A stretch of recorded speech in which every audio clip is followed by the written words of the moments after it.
আর বাংলাদেশের মমতাজ যদি উল্টো পাল্টা নাচ দেখা যদি 4-5 খান গান গাইতো সে পাইতে 20 লক্ষ টাকা। সেই মমতাজের গান গুনি কি বলবো? নাউজুবিল্লাহ কর, আবার কর, আবার কর। মমতাজ মোরগ মুরগি ফরজ গোসল করে নাই জীবনে, সেই মুরগিতে মোল্লা তুমি খাদিয়া কোন বিদেনে রে। মিষ্টি তুই খাস না, হ্যাঁ ডিম তুই খাস না, খালি আমরাই খাই। চাপনাইয়া পাটি মোল্লা রে, ও মোল্লা গরো বাড়ি বাড়ি হিন্দু গোছের মিষ্টি খাওয়া কোন সরাই রয়ে জারি রে। আমি তো কোন সরাই জারি আছে তুই আমার কাছে এত দেখা দিই।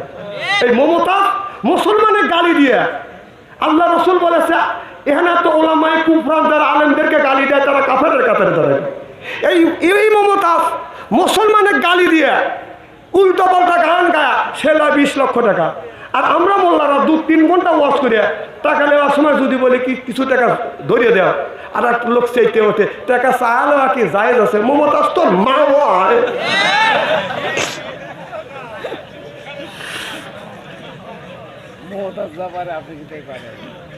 না না তা পারবো কেন? কারণ মমতাজ আল্লাহ রাসূলের জাতীয় সংসদ ভবন ছিল মসজিদে নববী। সুবহানাল্লাহ, একটা জোরে কর। ওই রকম করে কে? আর আগে জায়গা দেখি যে খেরের পালার কাছে আপনার একটা কুকুর নি প্রসব বেদনায় ডেলিভারি মানে প্রসব বেদনায় কাঁপতেছে, হে কোন গড়াগড়ি করতেছে, একবার উঠতেছে, একবার শুতেছে, একবার গড়াগড়ি করতেছে, এরকম করতেছে। আমি চিন্তা করলাম ও করতেছে ও করতেছে আর ও কয় বাঁচাও বাঁচাও, ব্যাপারটা কি?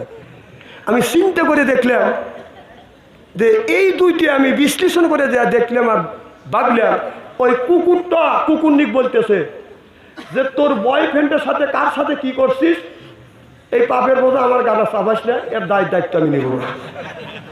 আমার কথা কি বুঝতেছেন? কারণ কার সাথে কি করছে এটা দেখেন না, একটা কুকুরের 5-7টা করে বাচ্চা হয় একটা বাজারের মধ্যে খেয়ে কেউ একবার ঘরে কানে কেউ কেউ খেরাবেলার কাছে একটা কথা কয় না, আছে না না? ঠিক আমাদের দেশে শোনেন, যারা প্রেম আর ভালোবাসা করেন, গার্লফ্রেন্ড আর বয়ফ্রেন্ড আছেন, এটা খালি দুনিয়ারই রুচি। কিন্তু আপনি অসুবিধায় বলে আপনার সুখের সময় থাকবে, আপনার দুঃখের সময় নেই। আর যাকে আমরা বিয়ে করে আনছি, যারা আমাদের সাথে বিয়ে বসে, তারা সুখেও আছে দুঃখেও আছে। কথা বল। কারণ যখন কলমা পড়ে বিয়ে করে নিয়ে আসি, বিবির অসুখ হলে স্বামী চিকিৎসা দেয়, খাবার না থাকলে খাবার দেয়, শাড়ি না থাকলে শাড়ি দেয়, চুনু না থাকলে চুনু দেয়। দুইজনের মিলনের মাধ্যমে যখন ছেলে হয়, মাও বলে ছেলে আমার, বাবাও বলে ছেলে আমার। সুবহানাল্লাহ, এটা জোরে বল। আর এই যে বয়ফ্রেন্ড গার্লফ্রেন্ড, এই যে প্রেম আর ভালোবাসা, মোবাইলে এসে প্রেম আর ভালোবাসা করিয়ে দেখা যাচ্ছে অবৈধ মেলামেশা করিয়ে টয়লেটের মধ্যে একটা বাচ্চা ফেলা রাখছে। সেদিনকে দেখলাম ব্রিজের নিচে একটা বাচ্চা ফেলা রাখছে, কুকুর করছে কি ওই গাদা বাচ্চার এই ডাইনের এক হাতে কামড় দিছে, হাতও ঝুলতেছে, পাও ঝুলতেছে।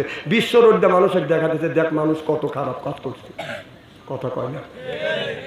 তাহলে এই ছেলে তো কোনো পাপ করে রাখে, তাহলে এই ছেলেটাকে তুমি জন্ম দিলে রাখলে কয় কিছু সময়ের জন্য আনন্দ করবার জন্য যে তুমি এত বড় পাপের কাজ করলে, সেই বাচ্চাটাকে ব্রিজের নিচে ফালা তুই আসলে যে যাতে দুনিয়ার কোনো লোক না জানে। আল্লাহ একটা কুত্তক বললো যা কুত্তা তুই এক ডেলায় কামড় দিয়ে সারা বিশ্ব রোডে মানুষের টাউন দিয়ে দেখাচ্ছে। এটা হলো কিসের কারণে? এটা 14ই ফেব্রুয়ারির 14ই ভালোবাসার দিবসের 14ই ফেব্রুয়ারির এর হলো প্রতিফল। এই হামটা ঠিক কবে? আমার কথা কি বুঝতেছে? এই প্রেম ভালোবাসা ছড়িয়ে গেছে। আমার ভাইয়েরা, আমার মুসলমান ভাইয়েরা, আল্লাহর হাবিবের উম্মতেরা, এবার বিয়েটা ওই ছেলের কাছে যা বলতেছে, যুবক আমি তোমাকে বিয়ে করতে চাই। যুবক বলে যুবতী আমি তোমাকে বিয়ে করতে পারি যদি তুমি কলমা পড়ে মুসলমান হও। সুবহানাল্লাহ। এবার মেয়েটা কলমা পড়ে মুসলমান হয়েছে, তারপরে মেয়েটাকে বাদান যখন বিয়ে করছে, বাবার কাছে খবর চলে গেল কি বাপ দাদার মুখে চুনকালি মারিয়া ইসলাম ধর্ম কবুল করে একজন মুসলমান ছেলের সাথে বাদান বিয়ে হয়ে গেছে। এবার মা বাবা সহ্য করতে পারে না, মা বাবা বলতেছে ওই মেয়েটাকে আমি মারিয়া ফেলবো। তখন মা বাবা বুদ্ধি করে ওই মেয়ের বাড়ি বাদান যাতায়াত করে।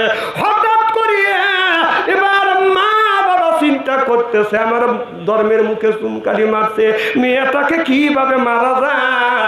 একটা গুকু সাপ আপনার একটা পাতিলের মধ্যে বাঁধান রাখিয়া, আগে কিন্তু মিষ্টি বাঁধান পাতিলের মধ্যে করে নিত, জোরকান ঠিক কিনে। গুকু সাপ পাতিলের মধ্যে রাখছে, সুন্দর করে মুখ বান্ধিয়ে এবার তার ছেলের কাছে বলতেছে তোমার বোনকে দেখে আসো। তুমি যখন বোনের বাড়িতে যখন দেখার জন্য যাবে মিষ্টি মনে করে বলবে বোন রে এই যে আমি মিষ্টি নিয়ে আসছি। তোমার বোন মিষ্টি মনে করিয়া যখন পাতিলটা খুলিয়া হাত যখন ঢুকাইবে অমনি এই সাপটা কামড় দিবে। সাপটা কামড় দিলে তোমার বোন মারা যাবে। এমন একটা বিষাক্ত সাপ দিয়েছে, ওদের সাথে পরামর্শ করিয়া কামড় দেওয়ার সাথে সাথে যেন মেয়েটা মারা যায়। এবার ভাই আপনার পাতিলের ভিতরে মিষ্টি ভাবিয়া আপনার পাতিলের ভিতরে বাঁধান একটা সাপ আনিয়া হাতে করে বাঁধান আসছে।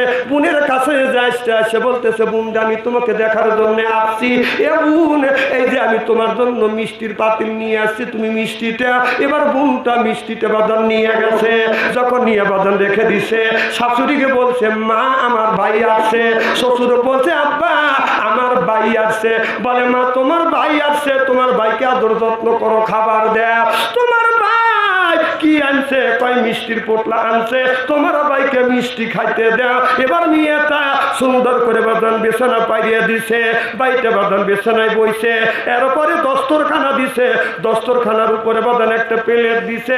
এরপরে বোনটা পাতিলটা নিয়ে আসিয়া এখন যখন হাত দিবে বোন তখন বলতেছে বিসমিল্লাহির রাহমানির রাহিম।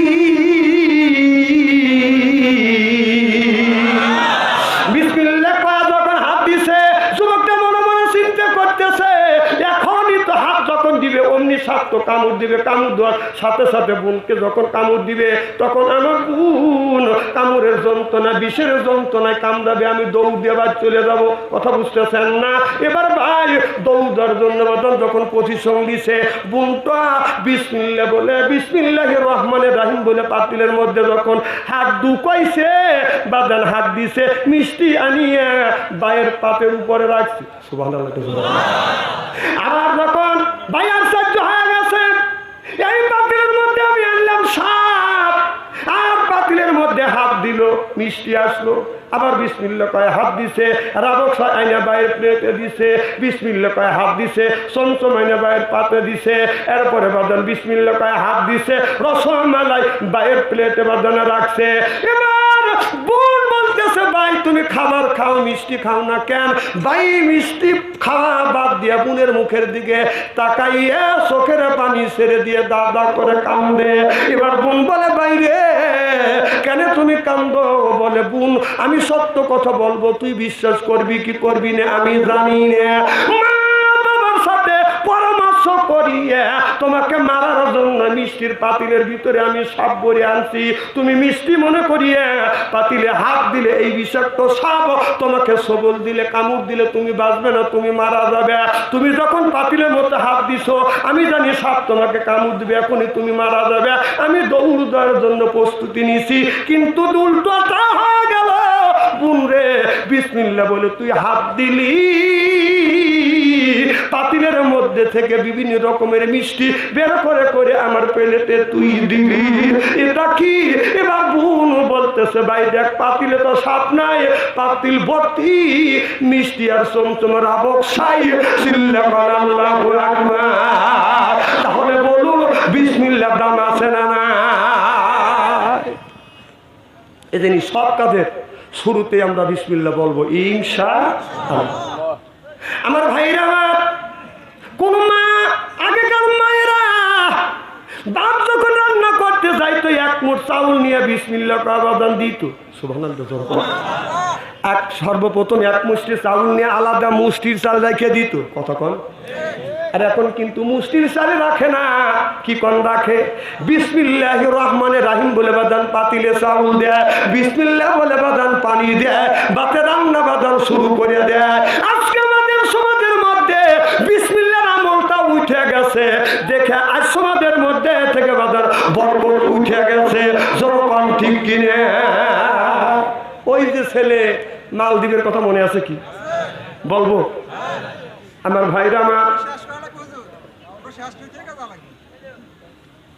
ওইটা শেষ করে আবার কয়টা ধরে কয়টা শেষ করবো আল্লাহ ভালো জানে। আজকে আইসি বর্ষার মনে ধরছু সহজে কি ছাড়িয়ে দেবো নাকি কি ভাবছে?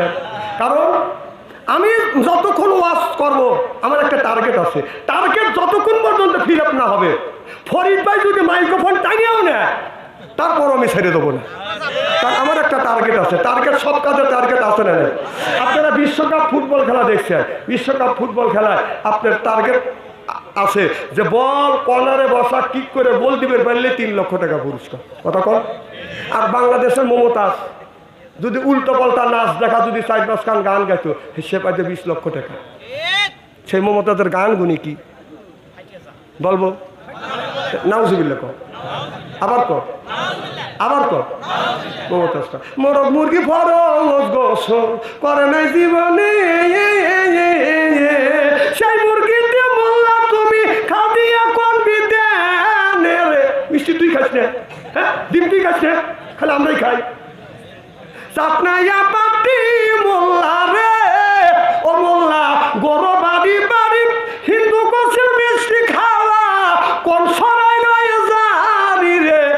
আমি তো কোন সরাই জারি আছে তুই আমার কাছে এত দেখা দিই। এই মমতা মুসলমানের গালি দিয়ে আল্লাহ রসুল বলেছে এখানে তো ওলামায়ে কুফরান যারা আলেমদেরকে গালি দেয় তারা কাফেরের কাতারে দাঁড়ায়।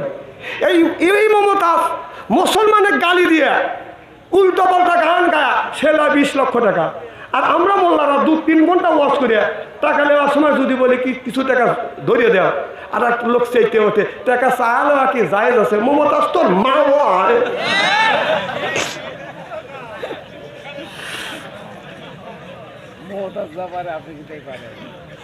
না না তা পারবো কেন? কারণ মমতাজ আল্লাহ রাসূলের জাতীয় সংসদ ভবন ছিল মসজিদে নববী। সুবহানাল্লাহ জোরে বলেন। আচ্ছা, আপনার গ্রামে মসজিদ আছে না? এই আপনাদের গ্রামের মসজিদে মমতাজের মতো নর্থ থেকে এসে যদি উল্টো পাল্টা ড্যান্স দিত গান গাইতো আপনারা যাইতেন না শুনতেন?